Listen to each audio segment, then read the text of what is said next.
Alright, so let's move on to this strap here, or the shoulder pad. Um, we are going to create a new layer.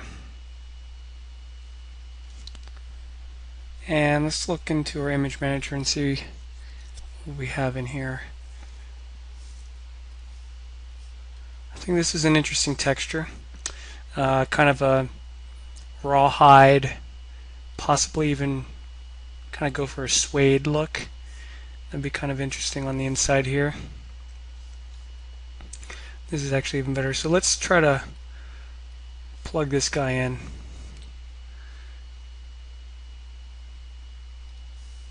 Like so. I know it's not a tileable, but I'm going to plug it in as a tileable anyway.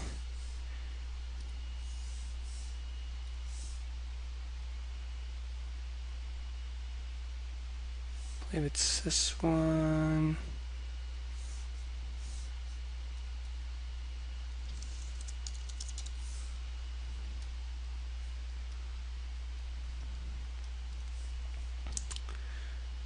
So, obviously seeing some seams,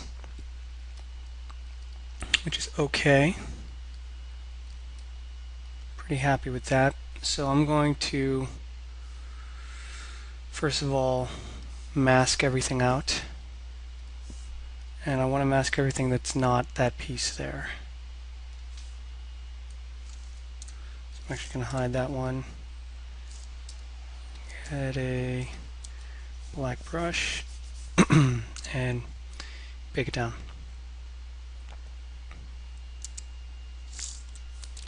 Like so. And then we can show it again. And there we go. So I'm going to go back to this piece here, and I'm going to clean up these seams by shoulder pad, leather base. I'm going to do the same technique as I did before.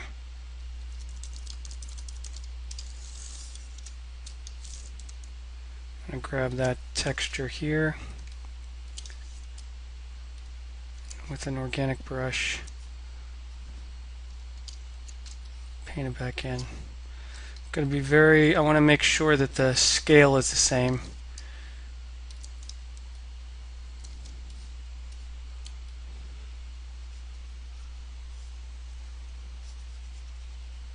So we don't get any weird discrepancy.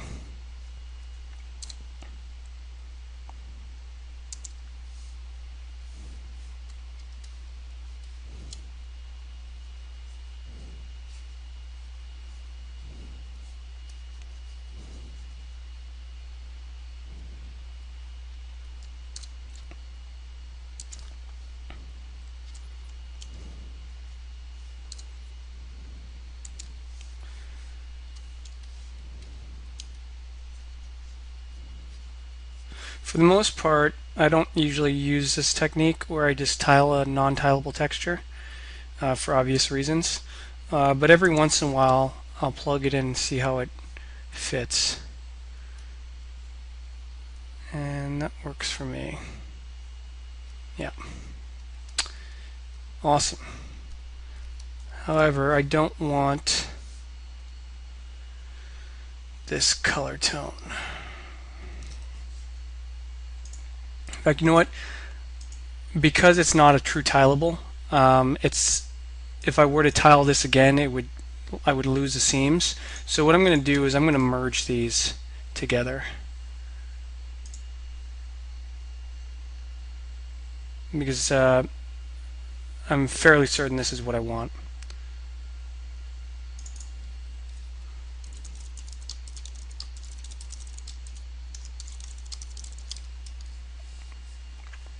Whoops. I know it's kind of a long-winded name, but it's okay. So I'm going to go to hue saturation value and adjust this.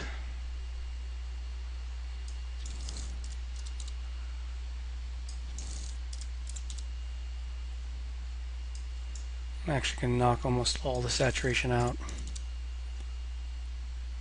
fact, I'm going to knock all of it out.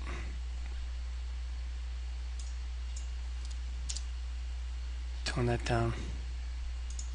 I want it to be in that kind of really dark family with this other type of leather, this hard shell leather. But because it's a different texture, it's going to read differently. It's going to be a nice separation. Cool.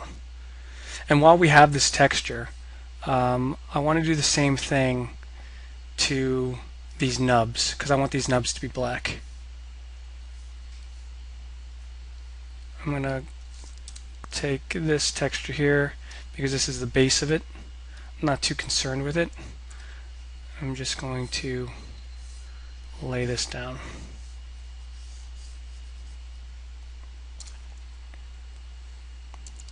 Like so. And I'm going to find these nubs here. Lay down some paint for those. So now those are black. And it's got that really cool, noisy kind of texture on it, which is going to be good. So when we get some displacement on there, it's going to read really nicely. And then for this back piece, we don't really see this. In fact, we don't see it at all. So for now, I'm just going to throw on kind of a random texture. But you guys can spend more time on it if you want.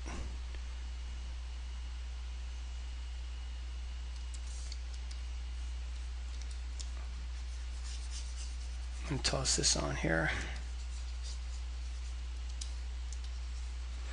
And as you can see, it's really nice that this whole grading of the original texture is non-destructive because now I can quickly use other textures and it'll pick up the same adjustment layers that I've put in. And that's good enough for me.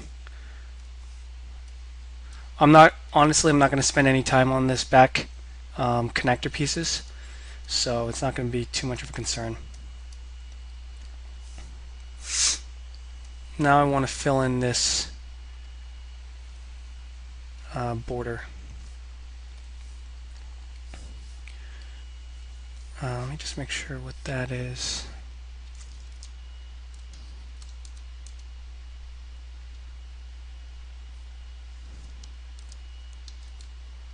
I think it's it's the underneath piece of that leather. This leather strap. Yeah. So I'm going to quickly fill that in as well.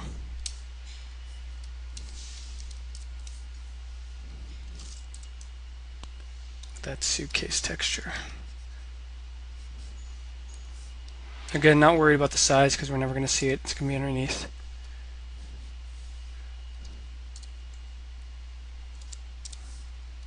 There we go. Just making sure I have full coverage on everything. Now let's move on to this piece here. Again, I'm going to go for another tileable. And I utilize tileables a lot because I know my UVs are solid. So this is going to make sure I get even coverage on all these pieces because it's such organic forms that if I were to try to projection paint all this, it would take forever and it wouldn't be as good. Whereas if I have really solid tileables, I know for a fact that they're going to lay down nice and even, and we're going to get some really beautiful detail in there without any effort. That's all non-destructive. So I try to do this as a first attempt and then reassess. So from here I want to put in, I like that texture a lot, so I'm going to try to put that leather in again.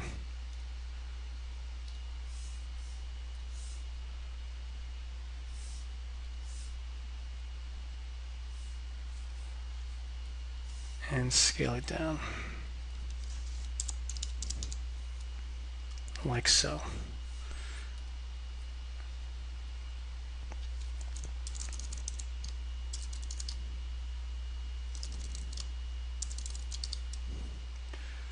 And I'm going to do the same thing. Mask it.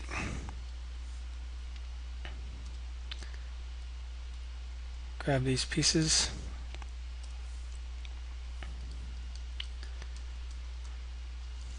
hide them, and paint the mask back.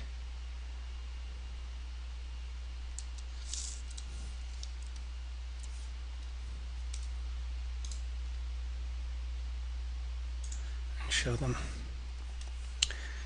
So there we go. And I'm going to do another hue saturation value to this guy. I want it to be black as well. Again, you guys have free reign with how you want to paint this in terms of color. So have fun with it. But I really didn't want this shoulder pad or really any of this to distract from the head itself, so I wanted to keep it pretty monotone, just with the darks, the purples, the red, and the gold. Just keep it simple. And there we have it. And this is the base textures for the clothing. As you can see, I did almost virtually no painting whatsoever. It's all tileables and masks. So I really urge you guys to utilize this technique first, especially when you're doing clothing and especially when you're doing hard surface, because very often you'll give this for review and they'll want changes. And if you did a lot of manual process on this stuff, it's going to just be the same thing over and over and over again. Whereas if you try to keep it modular, non-destructive, and simple, a lot of this stuff I can swap out very easily without much pain from a logistical standpoint, and not much pain from a mental standpoint, because it's kind of debilitating morally when you spend a lot of time painting something with a lot of projections and whatnot, and then you end up having to change all of it. Whereas this didn't take much time at all, maybe an hour or even less, and now I have the ability to change this out if the director doesn't like it, or the VFX soup doesn't like it. I can change scale, I can change color, I can change all of this very, very quickly. So there we have it.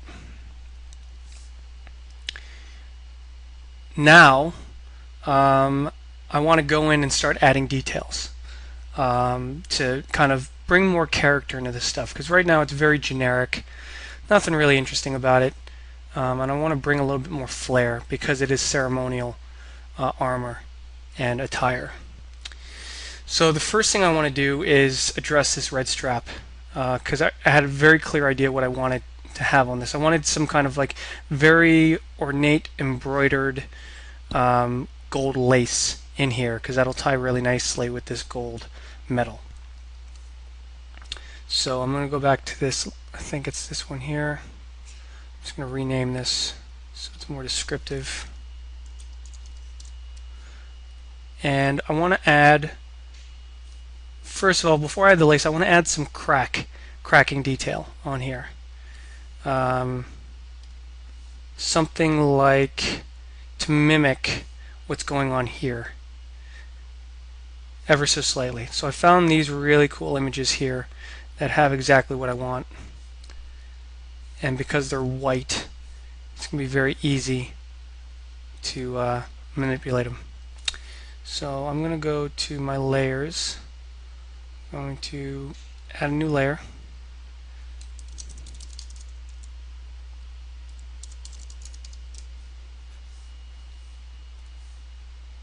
And I'm just going to lay it down.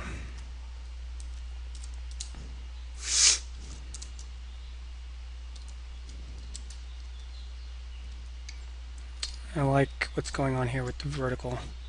In fact, I'm going to try to do a tileable first.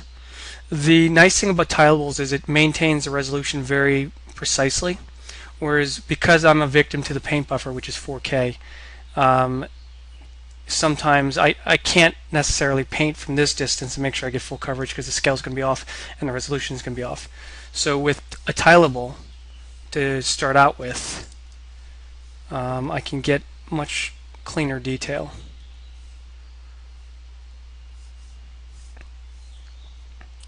I think it was this one here, yeah. So I'm going to just drag that in.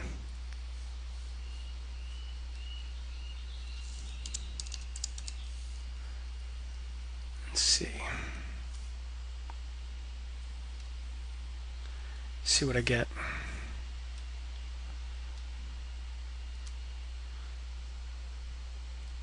So I'm gonna, detail's kind of going a little bit soft, so I'm gonna go in here and up-res my patch to 8K, just to give it a little bit more.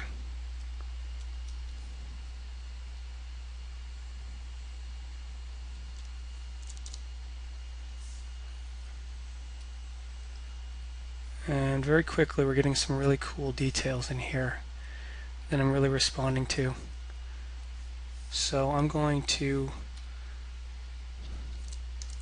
keep this and mask everything out again. I'm going to hide all. Just going to go the opposite way because there's less to cover.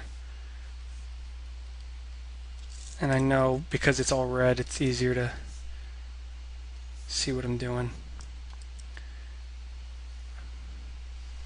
Paint this back in. Not worried about the seams.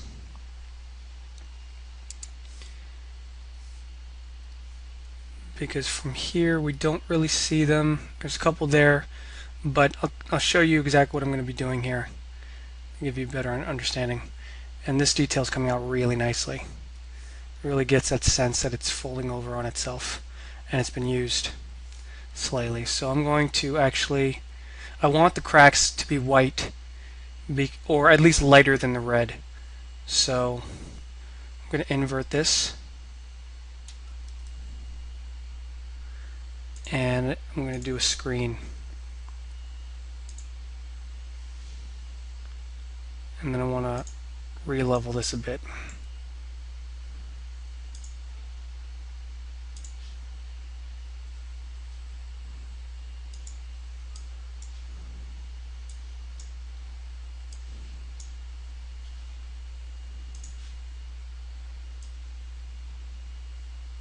So we can get more out of these cracks. Again, I want it to be pretty subtle. And then illuminance.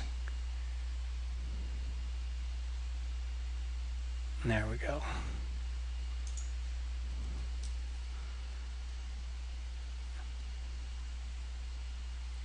I want to get rid of that line that we saw from the tile.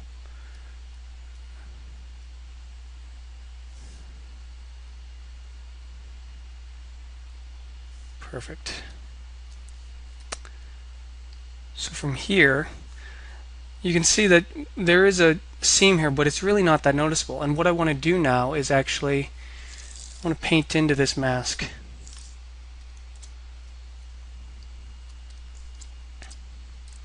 Because I don't necessarily want this completely even across the surface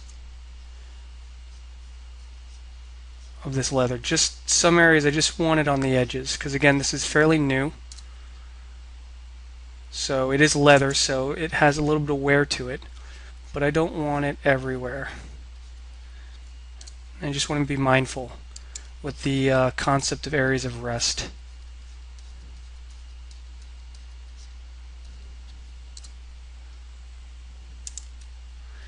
And then the added benefit of this is I can paint out the seams, so I don't have to spend time painting them back.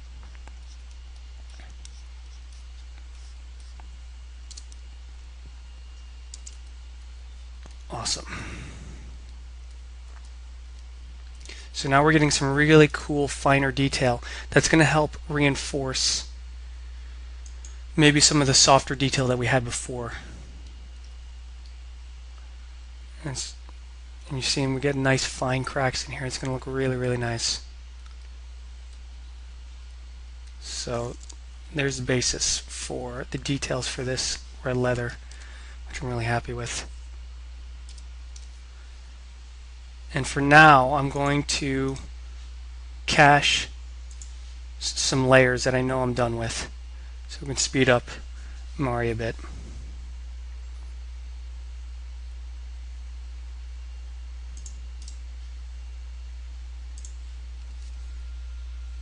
Again, this isn't the most ideal workflow with this caching system, but it's all we have at this point, so it's best to get used to it now. I'm going to group this layer.